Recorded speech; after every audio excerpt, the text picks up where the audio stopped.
Assalamualaikum warahmatullahi wabarakatuh. Perkenalkan, nama saya Anissa Fitria Indriani dengan NIM 1801788 dari pemateri pertama. Di sini saya akan menjelaskan tentang pengertian disiplin. Apa itu disiplin? Disiplin adalah upaya yang dilakukan oleh seorang guru sebagai manajer kelas untuk menjadikan peserta didiknya memiliki kemampuan guna mengendalikan diri dan berperilaku sesuai dengan tata tertib di kelas. Selanjutnya, Ali Imron membagi disiplin menjadi 3. Yang pertama ada otoritarian, yang kedua permisif, yang ketiga kebebasan terkendali. Yang pertama, otoritarian. Menurut konsep ini, peserta didik dikatakan disiplin atau memiliki kedisiplinan tinggi jika peserta didik mau duduk tenang sambil mendengarkan penjelasan guru saat sedang mengajar. Yang kedua, permisif. Menurut konsep ini, peserta didik diberikan kebebasan seluas-luasnya di dalam kelas. Tata tertib atau aturan-aturan dilonggarkan dan tidak mengikat. Peserta didik dibiarkan berbuat apa saja selagi menurutnya baik. Dengan demikian, konsep permisif ini sangat berlawanan dengan konsep otoritarian. Ketiga, disiplin yang dibangun berdasarkan konsep kebebasan terkendali atau kebebasan yang bertanggung jawab. Disiplin demikian memberikan kebebasan seluas-luasnya kepada peserta didik untuk berbuat apa saja, tetapi konsekuensi dari perbuatan itu haruslah mereka tanggung sendiri. Seperti itu. Yang ketiga, kebebasan terkendali. Peserta didik memanglah diberikan kebebasan, tetapi peserta didik tidak diperbolehkan menyalahgunakan kebebasan tersebut karena tidak ada kebebasan yang mutlak di dunia ini, termasuk di negara liberal sekalipun.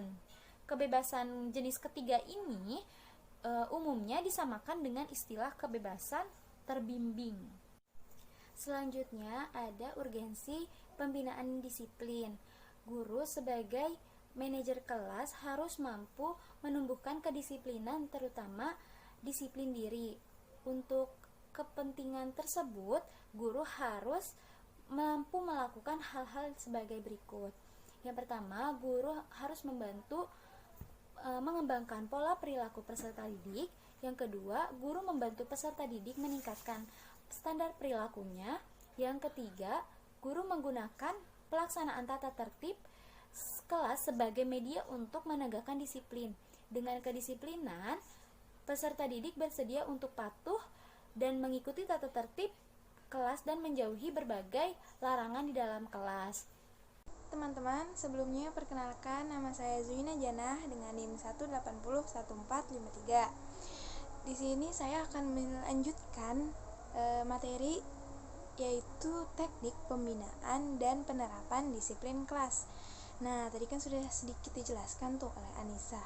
Berdasarkan beberapa konsep di atas, maka setidaknya ada 3 macam teknik pembinaan disiplin kelas.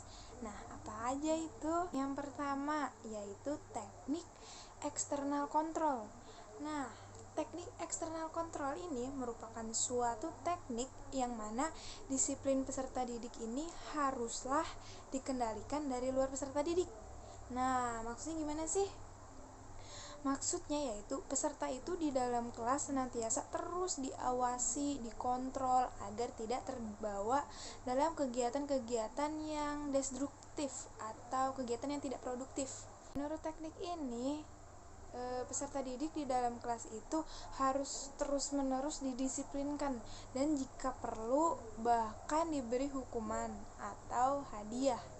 Hukuman itu diberikan kepada peserta didik yang tidak disiplin, sedangkan hadiah itu diberikan kepada peserta didik yang disiplin.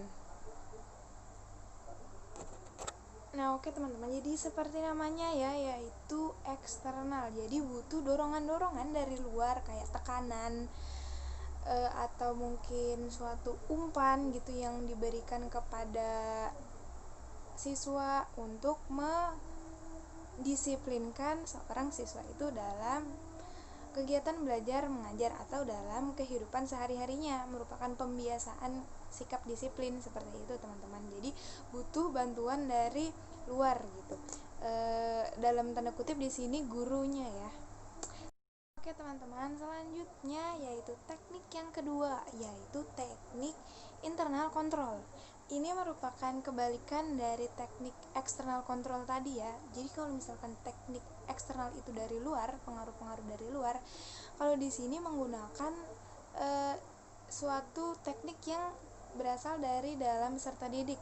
Jadi, internal control ini mengusahakan agar peserta didik dapat mendisiplinkan diri di dalam kelas. Dalam teknik ini, peserta didik disadarkan akan pentingnya disiplin. Nah, sudah peserta didik sadar, ia akan mawas diri serta berusaha mendisiplinkan diri sendiri. Jika teknik ini dikembangkan dengan baik, akan mempunyai kekuatan yang lebih hebat, lebih kuat dibandingkan teknik eksternal tadi ya teman-teman. Nah, bisa dibilang teknik internal ini berasal dari diri sendiri, jadi tidak berpengaruh dengan pengaruh-pengaruh luar atau paksaan-paksaan dari luar atau tekanan-tekanan dari luar, misalkan tekanan dari guru. Tidak teman-teman, jadi di sini guru itu hanya memberitahu untuk kedepannya proses nanti kedisiplinannya itu diserahkan kepada siswanya masing-masing, bagaimana nanti menyikapinya, seperti itu teman-teman. Selanjutnya teknik yang ketiga atau teknik yang terakhir yaitu teknik kooperatif kontrol. Nah, seperti namanya ya, kooperatif atau kerjasama. Nah, jadi di dalam teknik ini merupakan si guru sebagai manajer kelas dengan peserta didik itu harus saling bekerja sama dalam menegakkan disiplin di dalam kelas. Peserta didik lazimnya itu bisa membuat semacam suatu kontrak atau perjanjian yang berisi aturan-aturan yang harus ditaati bersama. Jadi nggak cuma aturan untuk peserta didik, tetapi juga aturan untuk gurunya juga. Jadi di situ baik itu guru maupun peserta didik itu mempunyai perannya masing-masing dan jadi haknya itu sama, harus disiplin seperti itu. Nah, oke teman-teman, selanjutnya yaitu pemeliharaan dan peningkatan disiplin peserta didik. Nah, guru di sini itu dituntut untuk dapat memelihara dan meningkatkan disiplin peserta didik. Nah, langkah yang harus ditempuh ini ada 10 langkah-langkah nih, teman-teman. Nah, apa aja sih langkah-langkahnya? Langsung saja kita ke langkah yang pertama. Langkah yang pertama yaitu abaikan si pelanggar. Nah, abaikan si pelanggar ini gimana sih maksudnya? Jadi biasanya kan peserta didik itu seringkali berperilaku buruk untuk mendapatkan perhatian seorang guru. Nah, kadang-kadang juga si peserta didik atau si siswa itu memancing amarah kita ya. Jadi hanya istilahnya mah caper gitu ke gurunya. Nah, di situ lebih baik kita abaikan saja. Nah, ketika kita mengabaikan, nanti si peserta didik tersebut, yang siswa yang caper tersebut nanti juga akan capek sendiri. Jadi jangan malah diladenin gitu, jangan sampai kitanya tersulut emosi, kitanya justru membuat kelas tidak kondusif dan lain sebagainya. Jadi mending kita abaikan saja untuk kalau ada anak yang caper tadi ya. Nah, selanjutnya yang kedua yaitu kirimkan pesan-pesan nonverbal. Nah, pesan-pesan nonverbal ini maksudnya pesan-pesan yang tidak kita ungkapkan ya, misalkan dengan kita menegur langsung, jadi tidak seperti itu. Nah, di sini guru bisa menggunakan kontak mata, mungkin dilirik gitu atau lirikan tajam, mungkin seperti itu. Atau mungkin kita gitu. Jadi kayak misalkan ada yang ribut gitu, kita nggak langsung menegur tapi kita mengode lah, istilahnya seperti itu teman-teman. Jadi nonverbal kayak bisa dengan gerakan, suara, atau kontak mata, seperti itu. Nah, langkah yang ketiga, jika emang tidak bisa, udah diamin masih tetap aja ribut, udah diabaikan masih tetap aja seperti itu, langkah selanjutnya yaitu kita memberikan kartu perilaku. Nah, kartu perilaku ini sebelumnya kita buat terlebih dahulu ya teman-teman. Jadi kita buat beberapa kartu yang berwarna-warni yang berisi pesan Anda sebagai guru pada peserta didik yang tidak disiplin. Jadi kayak kita kamu nih dapat kartu merah gitu. Ya nanti itu merupakan sebuah sebuah hukuman tersendiri gitu, sebuah punishment tersendiri gitu teman-teman. Si ini dapat kartu merah nih, nanti hukumannya tuh lebih ke sosial sih, nanti teman-temannya kamu dapat kartu merah, kamu dapat kartu merah, seperti itu. Nah, langkah selanjutnya apabila sudah dikasih kartu merah tapi tetap aja seperti itu, nah teman-teman bisa langkah yang selanjutnya itu ajak berbicara cepat. Nah, ajak berbicara cepat ini maksudnya ajak berbicara serius. Nah, di sini teman-teman sebagai guru bisa mengajak siswa yang tidak disiplin tersebut keluar dulu ke kelas, lalu dibicarakan baik-baik dengan tegas, seperti itu. Kenapa harus di luar kelas? Karena supaya tidak memancing keributan ya, seperti tadi kayak kita tersulut emosi, malah kita menyebabkan kelas yang makin tidak kondusif. Jadi mending tarik aja anaknya keluar, tanyain kamu maunya apa, berbicara empat mata, dan lain sebagainya. Selanjutnya, ketika sudah dibicarakan baik-baik tetap nih tidak ada perubahan, nah teman-teman bisa ambil waktu istirahat. Nah, waktu istirahat di sini mungkin bisa di hadapan sama peserta didik ya. Jadi kita diamkan dulu gitu, istirahat, kita tenangkan emosi kita terlebih dahulu, karena emang guru tuh emang dilatih, bener-bener yang paling penting dilatih adalah kesabaran ya teman-teman. Nah, kita istirahat dulu di situ. Nanti di sana otomatis siswa juga bakalan sadar, teman-teman yang lain bakal sadar, ibu ini kenapa ya, ibu ini kayaknya marah deh, ibu ini kayak nanti bakal seperti itu. Anak-anak mungkin akan berpikiran seperti itu dan akan memberitahu kepada teman-teman yang tidak disiplin tadi, seperti itu. Jadi kalau misalkan kita emang tidak bisa, mungkin sama teman-temannya dia akan sadar gitu. Nah, selanjutnya setelah kita istirahat masih seperti itu, nah teman-teman bisa telepon orang tua si pelaku. Nah, di sini jika emang kita sebagai guru sudah sudah berusaha semaksimal mungkin, kita sudah melakukan berbagai langkah-langkah yang tadi sudah saya sampaikan, tapi tetap aja siswanya masih seperti itu, si guru berhak untuk menelpon orang tuanya. Nah, untuk apa? Untuk didiskusikan, ibu, si anak ini seperti ini dan lain sebagainya. Jadi ada beberapa tahapan sih ya. Jadi pertama dari kita dulu sebagai guru usahakan, kemudian dari teman-temannya tadi ketika kita diem di kelas istirahat sejenak, terus yang terakhir kalau misalkan dari kitanya tidak bisa tetap saja, terus dari teman-temannya juga masih seperti itu berperilaku indisipliner, selanjutnya bisa kita langsung telepon. Jadi kita libatkan beberapa pihak seperti itu.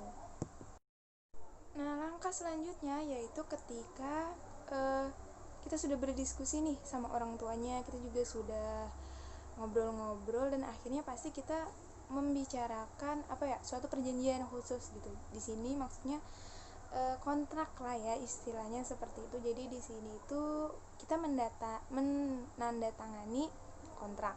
Nah, kontrak tersebut itu tidak harus terperinci ya, maksudnya nggak harus berupa formulir atau perjanjian dan lain sebagainya. Di situ cukup kalimat mungkin, terus lalu ditandatangani kedua belah pihak yang sama-sama setuju termasuk orang tuanya. Jadi kita di sini buat pernyataan tertulis gitu. Konsekuensinya kan sudah, nanti kalau misalkan dia masih ribut, nanti di konsekuensinya diberikan, seperti itu teman-teman. Jadi menandatangani kontrak ya di situ atau perjanjian. Nah, selanjutnya kalau memang masih belum bisa juga, di sini kita sebagai guru itu bisa meminta penguatan di sini tuh bisa ke guru konseling, atau biasanya kan di sekolah ada ya. Kalau misalkan tidak ada pun bisa meminta penguatan kepada kepala sekolah. Mungkin kepala sekolahnya punya kebijakan-kebijakan tertentu seperti itu. Jadi kita meminta penguatan gitu kepada kepala sekolah. Seperti itu. Nah, selanjutnya jika langkah tadi di atas ada berapa langkah ya? Sudah ada 8 langkah kan ya? Jika ke-8 langkah di atas itu masih mengalami kegagalan atau masih tidak ada perubahan kepada si peserta didik yang mengalami indisipliner ini, langkah selanjutnya yaitu meminta perpindahan. Nah, meminta perpindahan ini bisa dipindahkan kelasnya ya teman-teman. Jadi bisa tuh dipindahkan ke kelas lain. Nah, selanjutnya yang terakhir, langkah yang ke-10 ketika udah kita lakukan berbagai cara, udah dipindahin ke kelas lain masih tetap saja seperti itu, maka langkah selanjutnya yaitu pindahkan pelaku atau siswa atau peserta didik. Nah, guru ini harus memindahkan peserta didik dari kelas secara tidak resmi atau istilahnya dikeluarkan lah, agar peserta didik yang lain itu tidak terganggu, bahkan tidak terpengaruh oleh perilaku buruknya. Seperti itu teman-teman, karena emang semuanya kan sudah kita lakukan ya, dari mulai diskusi bersama orang tua, dari mulai awal kita ingatkan, terus teman-temannya mengingatkan, terus selanjutnya orang tua, kita minta diskusi bersama orang tua, selanjutnya ada kontrak juga, terus kita juga sudah meminta penguatan, semuanya sudah dilakukan, tetapi emang anaknya yang susah diubah ya, kita tidak bisa berkehendak lain selain melindungi siswa-siswa yang lainnya agar tidak terpengaruh. Seperti itu teman-teman. Jadi kita mengeluarkan juga sebenarnya pasti memerlukan berbagai pertimbangan dulu sebelumnya. Seperti itu kira-kira. Tapi semoga saja nanti kita semua tidak menemukan siswa yang seperti itu ya untuk kedepannya. Amin. Mungkin cukup sekian dari saya. Mohon maaf apabila dalam penyampaian ada beberapa kata yang tidak mengenakan atau menyakiti hati. Mohon maaf dari saya. Selanjutnya akan dilanjutkan oleh rekan saya yaitu Wulan Yulianti. Silakan Wulan. Nah, terima kasih kepada pemateri sebelumnya, Zunajana. Nah, bismillahirrahmanirrahim. Perkenalkan, nama saya Wulan Yulianti dengan NIM 1802266 sebagai pemateri 3. Saya akan melanjutkan pemaparan yaitu mengenai hukuman dan hadiah. Nah, menurut para ahli, tokoh pendidikan Islam Abdurrahman An-Nahlawi mengatakan bahwa hukuman itu dengan istilah tarhib berarti ancaman atau intimidasi terhadap seseorang karena melakukan perilaku yang dilarang. Nah, lalu yang kedua, menurut Amir Dayan Indra Kusuma mengatakan bahwa hukuman itu sebagai tindakan yang dijatuhkan kepada peserta didik secara sadar dan sengaja sehingga menimbulkan efek jera. Nah, lalu ada dari Ali Imron mengatakan bahwa hukuman itu merupakan suatu sanksi yang diterima oleh peserta didik sebagai akibat dari pelanggaran terhadap aturan yang telah ditetapkan. Nah, lalu kemudian ada yang terakhir menurut Ngalim Purwanto mengatakan hukuman itu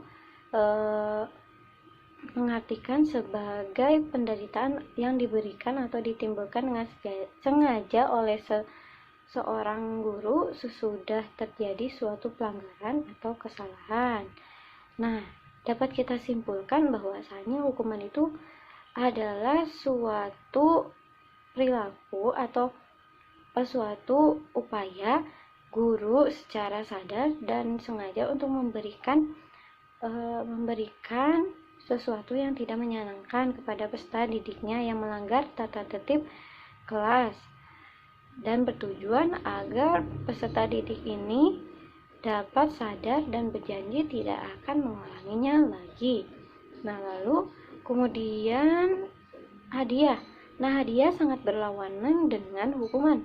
Hadiah itu pula merupakan suatu kenang-kenangan, penghargaan, bahkan penghormatan. Nah, melalui pemberian hadiah itu, dapat disimpulkan bahwasannya peserta didik dapat mempertahankan bahkan meningkatkan presentasinya. Nah, hadiah itu pula merupakan suatu upaya guru secara sadar dan disengaja untuk memberikan sesuatu yang menyenangkan kepada peserta didik untuk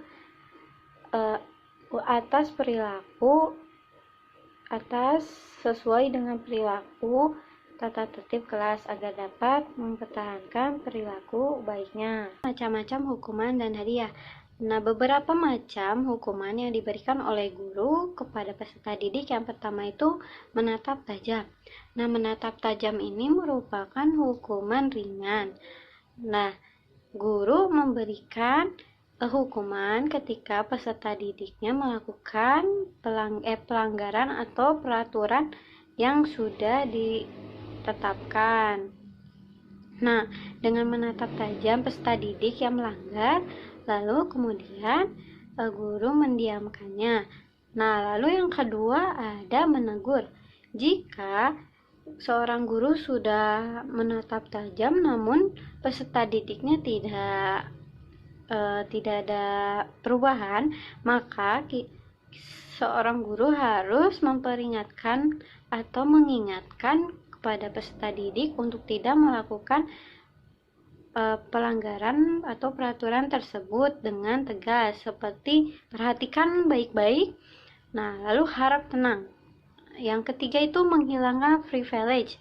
Nah, jika seorang guru sudah memberikan menatap tajam, bahkan menegur, tetapi peserta didiknya tidak ada perubahan perilaku sama sekali, maka guru dapat menghilangkan hak-hak istimewa peserta didik, di mana misalkan contohnya tidak mengikuti ulangan, tidak mengikuti kegiatan pembelajaran yang sedang berlangsung.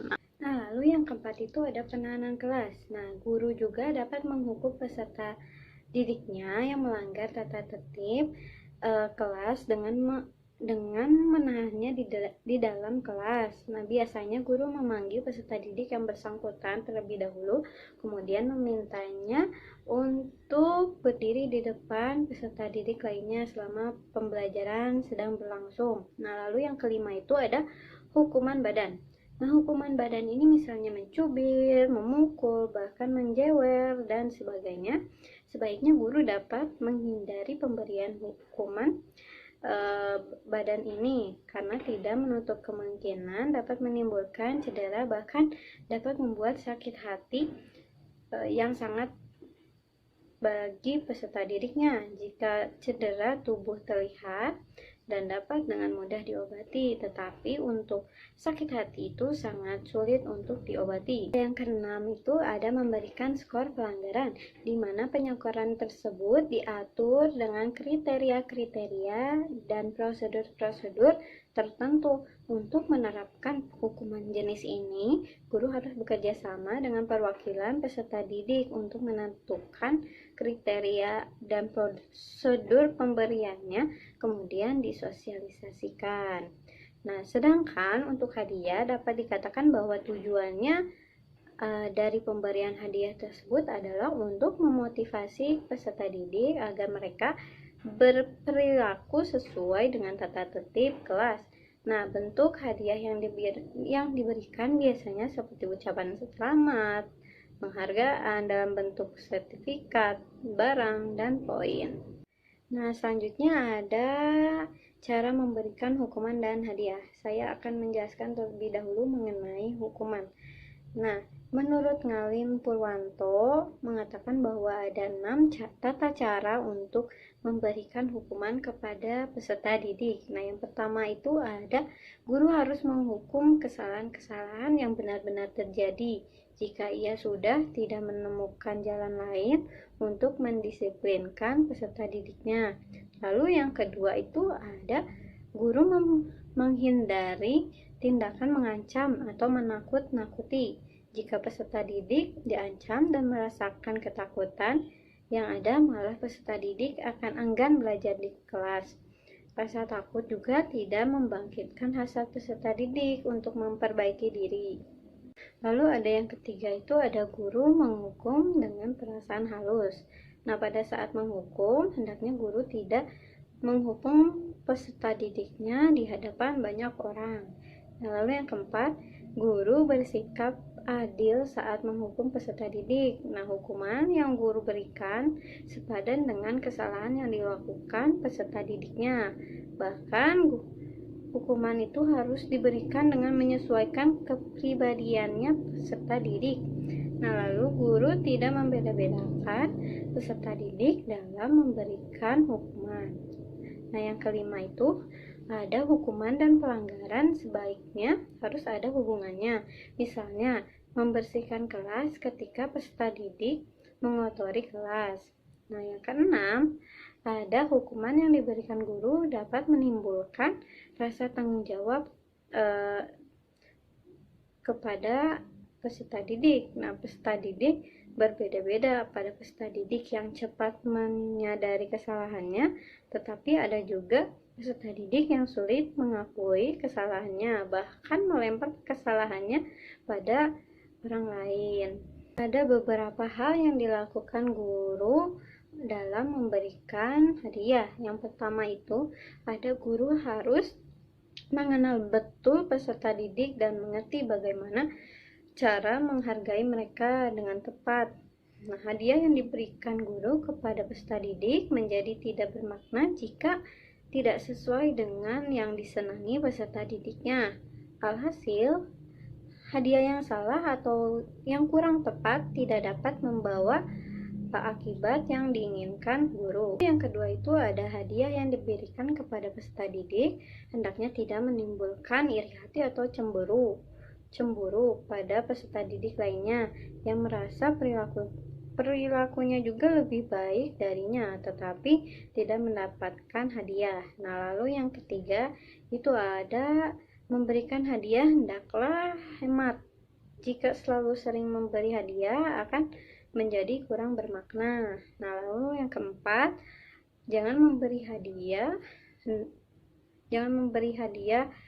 yang menjanjikan terlebih dahulu sebelum peserta didiknya menunjukkan perilaku baiknya. Hadiah yang dijanjikan terlebih dahulu hanya akan membuat peserta didik berperilaku semata-mata hanya untuk mendapatkan hadiah. Nah, lalu yang terakhir ada yang kelima, guru harus berhati-hati dalam memberikan hadiah. Jangan sampai hadiah yang diberikan oleh guru dianggap oleh peserta didik sebagai upah. Maka dapat disimpulkan, hukuman dan hadiah itu merupakan sesuatu yang berlawanan, tetapi keduanya tidak dapat dipisahkan. Nah, jika ada hukuman, sudah tentu ada hadiah. Pada praktiknya, untuk membina kedisiplinan peserta didik, di dalam kelas, guru harus menggunakan hukuman dan hadiah sebagai alat lunak atau software pendidik secara seimbang. Nah, pemberian hukuman yang berlebihan akan membuat peserta didiknya ketakutan dan tidak betah di kelas. Kelas juga pasti menjadi mencekam baginya. Sementara pemberian hadiah secara berlebihan dapat menjadikan peserta didik bersikap manja. Maka dari itu, guru harus dapat memilah dan memilih bagaimana cara kita untuk membuat peserta didiknya nyaman di kelas dengan memberikan reward, bahkan hukuman yang sesuai dengan perbuatan peserta didiknya.